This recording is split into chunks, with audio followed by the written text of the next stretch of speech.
And we are back here on First Bite, talking all things Jahmyr Gibbs with Kelly Quinlan of Jackets Online. I want to get into the football player and talk about who he is and how exciting of a player is. We touched a little bit on it, but if you had to pick one thing about Jahmyr Gibbs that you would call his superpower, what is the one thing he does that is just so special?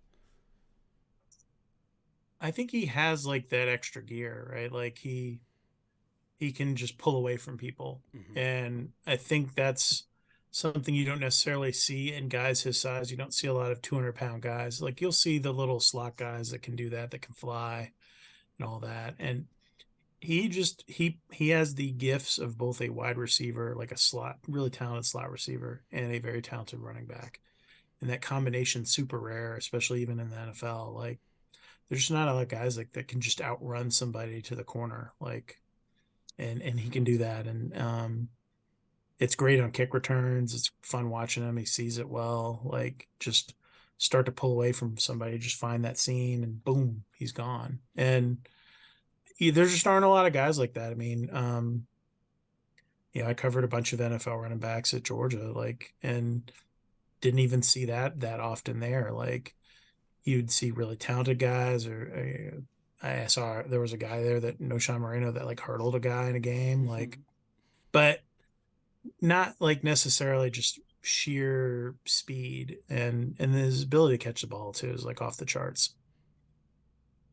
Do you think, Kelly, that the comparisons you mentioned Alvin Kamara in the last segment, do you think that those comparisons are fair, or do you think that maybe kind of those expectations of this guy's going to come in here and he's going to just light the world on fire in terms of doing both those things, running and receiving the football, like Kamara did in his rookie season? I mean, I think he's a guy that can be 2,000 plus 2,500 all-purpose yards. Like I think he's a guy who could have 1,000 yards receiving, and 1,000 yards rushing. Now, do you want him at 300 carries? No, I don't.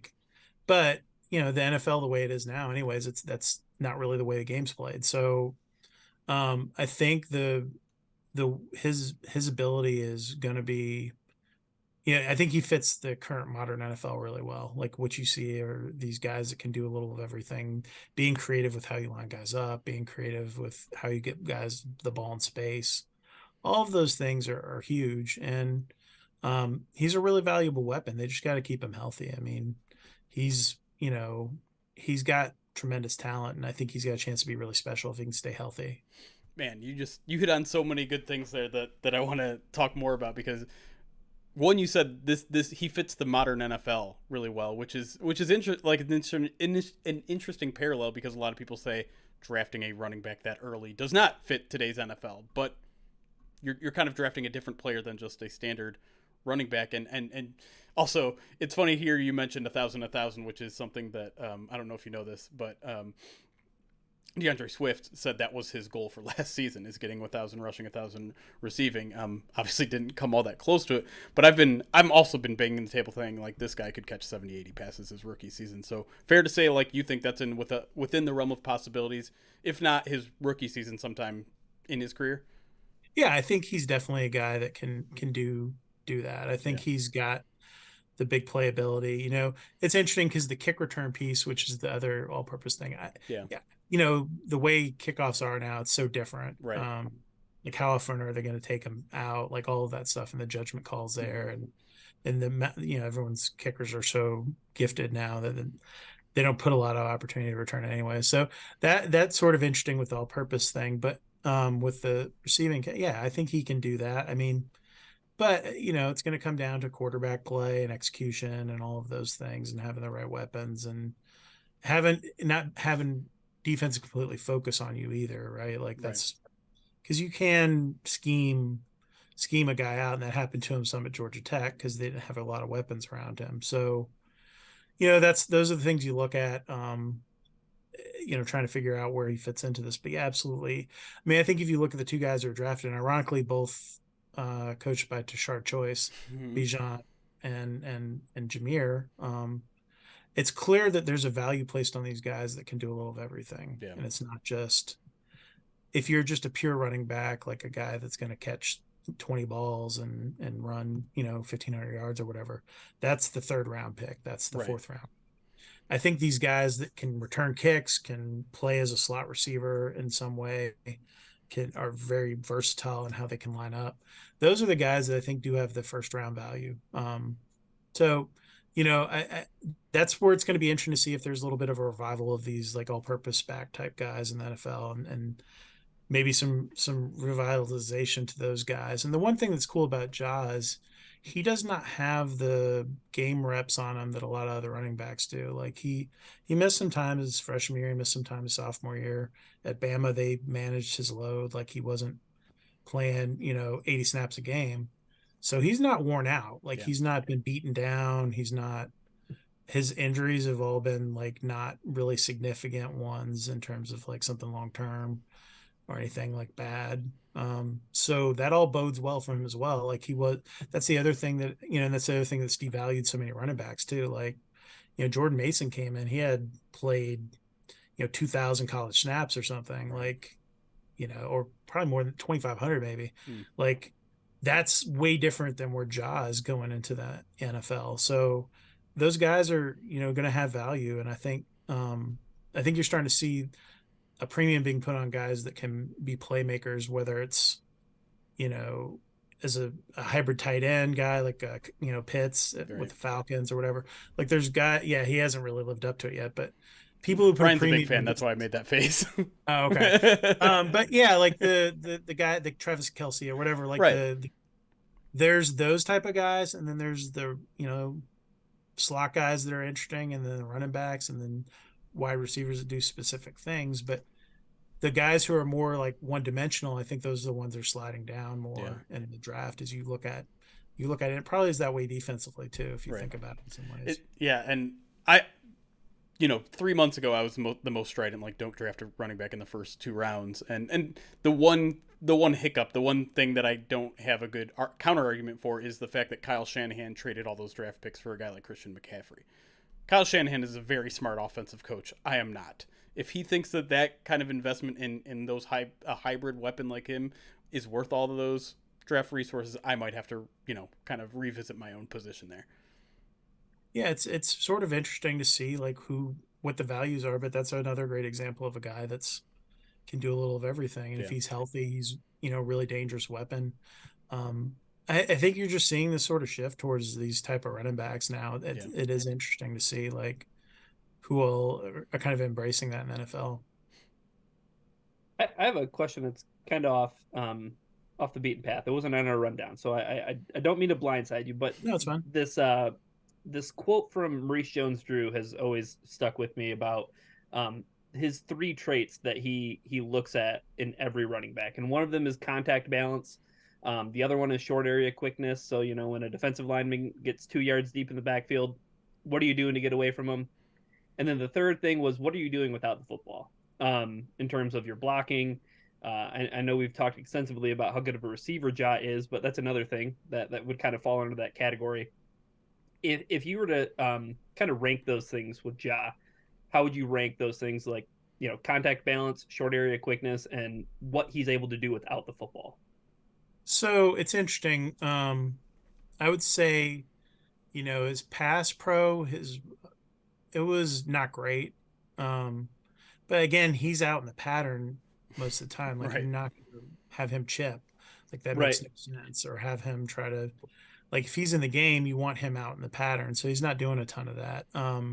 He was very good. I mean, the holes he was working with at Georgia Tech were terrible. And even Alabama last year, they had major offensive line issues and they struggled to run the ball at times. And he was making the first guy miss or spinning out of stuff or having to, avoid someone in a phone booth. I think that's the other one that people like to use, like with quarterbacks. Like he had to make a move before, like he wasn't just standing there running, I'm going to go through this gap and I'm hitting a gap and there's a hole. No, he was having to dodge traffic right off the jump most of the time.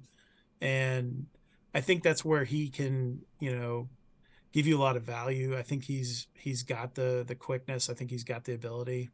The pass pro, that's not going to be a strength for him. It hasn't been in his career. And I think you're foolish if you have him doing that more than for, say, a trick play or something, or, play action or something very specific you're trying to do. I think you want him out in the pattern and being the weapon that he is. You didn't draft him to stand there and protect your quarterback. That's right. That's why they paid David Montgomery, right, Jeremy? That's right. Yeah. Yeah. Which should it seems like maybe that compliment that they should have been having in Georgia Tech is what they do have here in Detroit, or what they are going to do, because we have seen like they very clearly are going to be playing Jamir Gibbs out wide a lot. He's repping with wide receivers at OTAs and minicamp. But I want to get back to him as a runner, because like you said, like he has 1,000-yard potential, which would be something. And it seems like maybe this is the first time he's going to have an offensive line, a decent, maybe great offensive line in front of him. So what is his vision like? Is it I don't know, sometimes when I hear that a running back has dealt with a poor offensive line, I worry that they get a little jumpy, that they get a little too eager to create on their own. Is he a more patient back at times, or does he just do whatever he has to do? I think he's been in the situation a lot where he had to improvise and read. But I mean, the times when the blocking was there, he was usually pretty good at reading it, not getting himself out of position. One of the things too, you talk about when you have that much speed, is like, don't outrun your blocks, right? Like stay behind your guys and let them create the hole. And then that's where his acceleration becomes such a big factor, because he can then pull away once he gets out of that corner, gets the inside seam or whatever it is. Like, so yeah, I mean, I think his vision, and that's what makes him. I guess the answer to that is go watch him as a kick returner. Like that's all that is vision. Like it's 80% of that is it's vision, and the rest of it's your ability to break away if you have the seam, but you have to be able to see it.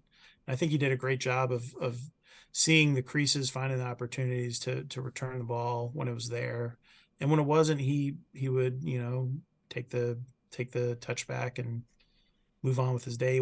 He only had one or two like bad judgment calls, and the fact they put him back there so young was a good sign too, that they believed in him. And then also they would have him whenever they needed it to score, or they were behind in a game that was close, he would be back there. He didn't do it 100% of the time, but if you needed it, he was there to do that. And I'm sure that's probably, I would think the Lions would probably not put him out there every single time, but when you need something, he's there to do it. Maybe they will. I don't know. I don't know what the strategy is going to be there. And that, I don't know how you gauge that in the NFL. It's hard to know because we talked about this last week because they were planning to put Jamison Williams as a gunner in his first career NFL game. So I wouldn't be surprised if they put him as punt returner, kick returner, whatever they feel Jahmyr is capable of. I mean, they spent a lot of draft capital on him early. I guess my answer is early on, I wouldn't be surprised to see him doing some specialist stuff. Probably not in the long term, though. Might be that situational guy, though. Maybe, yeah. I got one last question for Kelly. And I know you touched on it a little bit in terms of maybe being surprised at him being drafted so high.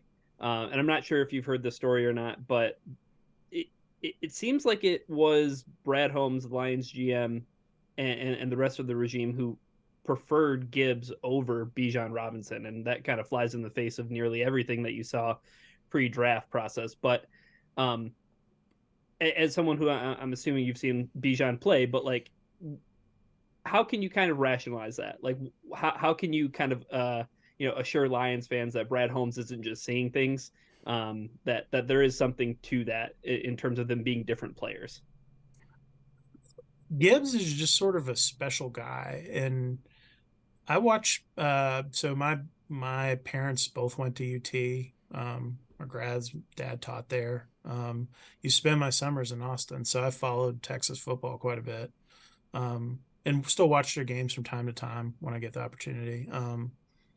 And I was always more impressed with Gibbs, like watching the two of them, and all things being equal, and who they were playing against regularly, and Bijan's a really talented guy, but Gibbs is like I said, man, like I mean, I've covered everyone from I'm trying to think of like who some like the freaky people. I've covered a lot of guys who played for Lions. I covered Matthew Stafford, and I saw him as a true freshman.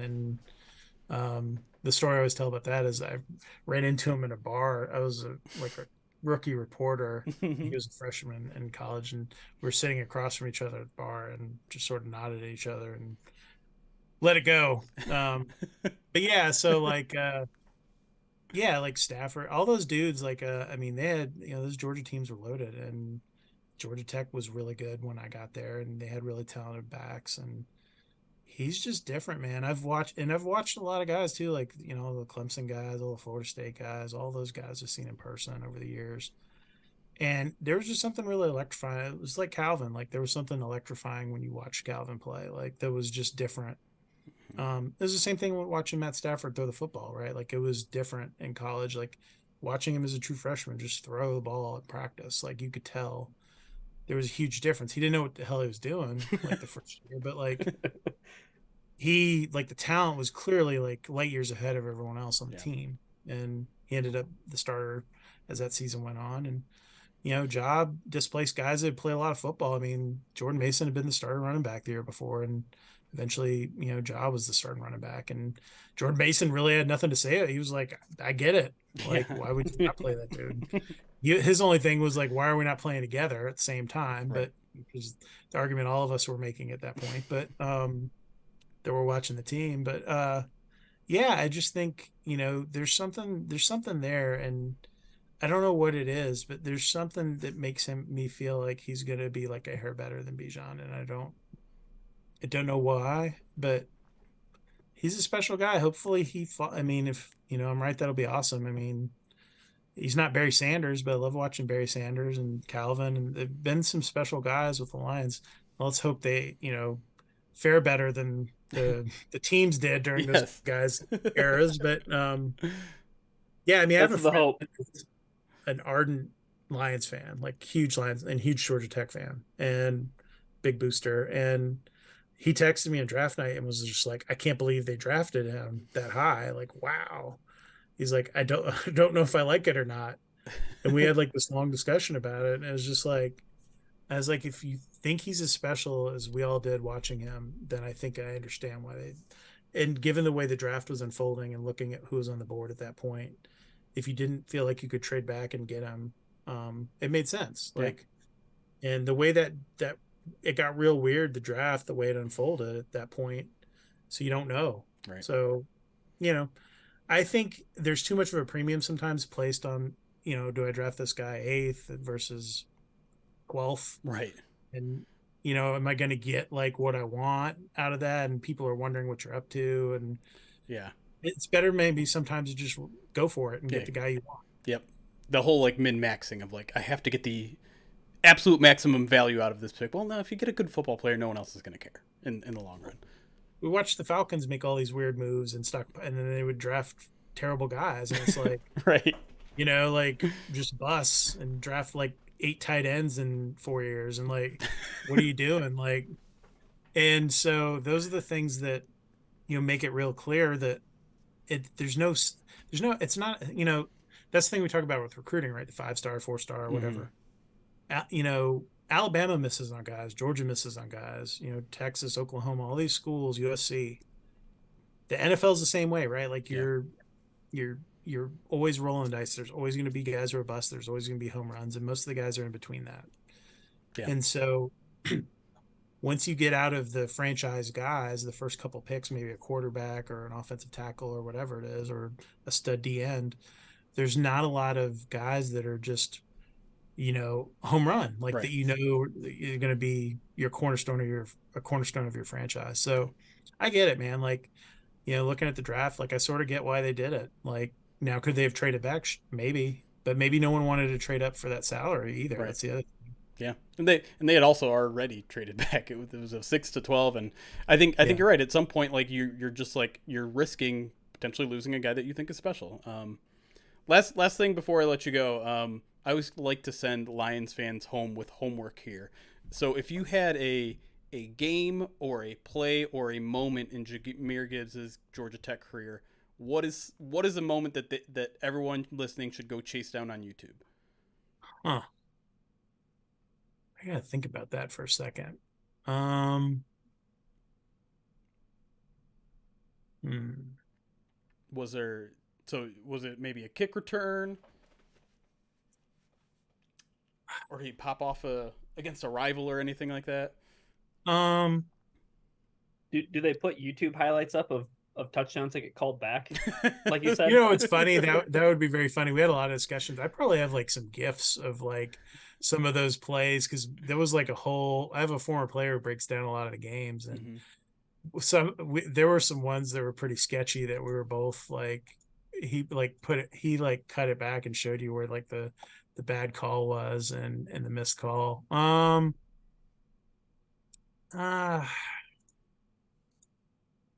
don't know. Like that's interesting. There was the game at Miami where they upset them. Was it in 21? Is that right? No, it wouldn't have been. No, they lost that game in 21. They were winning and then lost the game. I always have a hard time remembering like the specific moments. I'm trying to think of one. Give me a second. Want, you can get back to us, and we'll just include it in the post on the website. The one that yeah, I don't know. We'll let you think on it. That's fine. Okay, yeah, let me think about it a little bit. That's very funny because like sometimes I'll forget like something. I've covered so many games. It all sort of blends together. Yes, I totally get that. The Duke game that he got hurt in is the one that I think about a lot in 2020.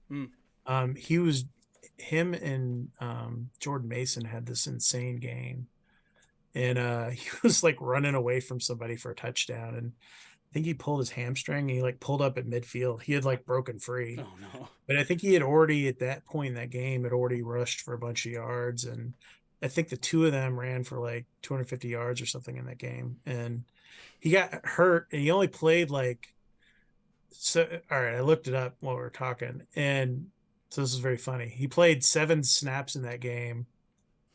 He ran ran the ball 7 times for 93 yards and 2 touchdowns. And then, like I said, he had one where he got hurt and didn't score where he would have scored. So Duke 2020, that was his kind of like coming out party. Yeah, it was just like, they had that weird COVID season, and they had been on a COVID break, I think, before that, and they didn't play for like a couple weeks, and it was such a weird time. That one always sticks out. That whole COVID year was super weird. They played 2 games with no fans in the stands that season. Yeah, that was a weird time. All right, before we let you go, last thing I want is just to give you the floor to promote your stuff. Where can people find you? Where can they read your stuff? Social media. If you're on Threads, let them know where they can find you on Threads. It's funny. I still am like, that's like Instagram was like sort of a jump too far for me. I get that for sure. That was like Snapchat and that were the two where I'm like, Twitter is my main thing that I use. Kelly_Quinlan, QUINLAN. Cover Georgia Tech. Jackets Online is the website if you're into Georgia Tech. It's the number one place to be. We have the largest coverage, including all the papers and stuff of Georgia Tech, largest website. And Instagram's Jackets Online if you want to follow us there. I'm not super active on that, like I said. But yeah, that's the best place to follow me. You can get all our content. We cover the Jackets like no other. So nice. Yeah, that's it, man. I appreciate you guys talking a little jaw with me. Yeah, of course. Thanks for coming on. And as I said, you are a Heisman voter, so everyone at him, JJ McCarthy, from now until December. Kidding. Please don't do that. But Kelly, I do really appreciate your time, man. I love bringing on people who are very enthusiastic about the players they cover, and certainly seems like Gibbs made an impression on you and a lot of people over there at Georgia Tech. So appreciate your insight, man. No problem. All right, that'll do it. Ryan, we made it. We made it through the Lions' entire draft class. I don't know what we do now. Just kind of sit with our hands in our pockets until training camp in 3 weeks or so. But it was a fun ride, man. It was great. I'm super excited. I'm just ready for football. I saw somebody on Twitter that said that they can't wait for Pistons basketball, and I was like, hold on. there's something way more important that needs to happen way before in just like a month and a half. So Right. yeah. But anyway, thank you all for your journey along the way. This isn't the end of First Bite. We might take a break for a week or two, but obviously we do these previews for we bring on guests from opposing teams, and so that will start up fairly soon, and we'll probably have some other guests in between then. But thank you for everyone who's been along for the ride. We'll have our other main podcasts obviously still going throughout the week. But until then, for Ryan, I'm Jeremy. Thank you all for listening. It's Chaos. Be kind.